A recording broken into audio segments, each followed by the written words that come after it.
At nakakasakit din syempre yung text tayo ng text using the multi-tap.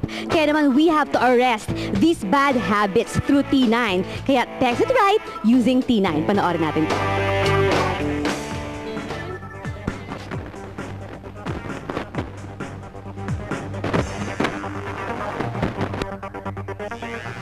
Mga shortcut the words, mga spelling error, nako, yan ang mga problema ngayon ng mga estudyante.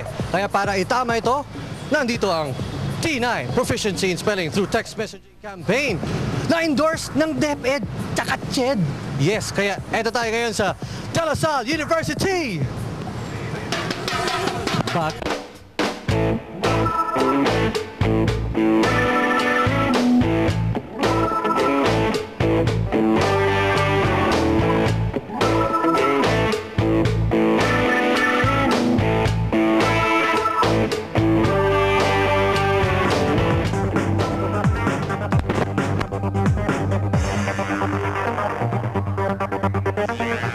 Mga shortcut the words, mga spelling error, nako, yan ang mga problema ngayon ng mga estudyante. Kaya para itama ito, nandito ang T9 Proficiency in Spelling through Text Messaging Campaign na endorse ng DepEd tsaka CHED.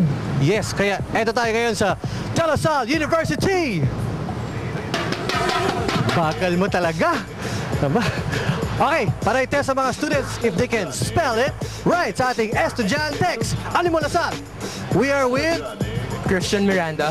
And what's your course? ABISE. What is that? International Studies, major in European Studies. Meron na pala doon? Nung nandito ako sa Lasal, wala pa doon. Okay, you are? PJ Gonzaga. And what's your course? ABISE. Same. Is that the best course available right now? Yes. Okay, what's your name? Patricia Miguel. What course? ABISE. Same as them. Same as them. Okay, you, what's your name? Keisha Castro. Same course, right? Galing ko talaga. Alright, so wala tayong labanan dito. Ang labanan dito, texting. Gumagamit ba kayo ng T9 or the dictionary mode in your phone? Not usually. No? No. Gumagamit ba kayo ng T9 or dictionary? No. Sometimes. Labas yan ng mga cellphone nyo. Lagay nyo na sa T9 mode. And I will teach you that using this mode, it's easier. Complete spelling pa, mas mabilis pa, mas konti pa ang ipipindot nyo. Sem break is over.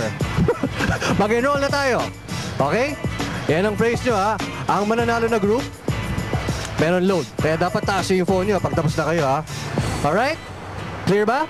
Alright. Text it right, T9 it, go! Ito ang patuloy na advocacy ng T9 to teach everyone, especially students, the right way of texting. Complete spelling, mas mabilis pa sa multi-tap. Tama sa siya. Alright, keep texting. Let me see kung tama. Time break is over. Mag-enroll na tayo bukas. Wala kang question mark. Bilis! Wala kang question mark. Bilis! Okay, she's done. Are you done? Are you done? Where's your question mark? Question mark. Question mark. She needs a question mark. Up! Up! Wala ako. Hindi na nahanap yung question mark. Okay! Come from behind, win just like Lasal over UE. Ang galing. Alright. These are the winners! Alright, you get load? Where's the load? Alright. Mag-share na kayo sa load. Di lang yan. Meron kayong t-shirt from T9. Medyo nahirapan kayo sa una, no? Yung T9, no? Pero don't you see the wisdom in using T9? Mas easier kasi wala nang pinipindot pang ibang. Kasi usually pag hindi T9, daming pinipindot. What's the best thing about T9 for you? The best thing about T9 is you don't have to use the same button, just one, and then go to the other buttons, and then scroll over. So it's like a dictionary. It's even easier to use. All right. Don't forget, sabayan niyo ako dito ha. I'll say text right and everybody says T9 it. Kaya natin yun ha. Text it right! T9 it! Yeah! Department of Education, Commission on Higher Education, Panasonic. In cooperation with T9. Alright, thank you Bob. Start ngayon naman syempre 7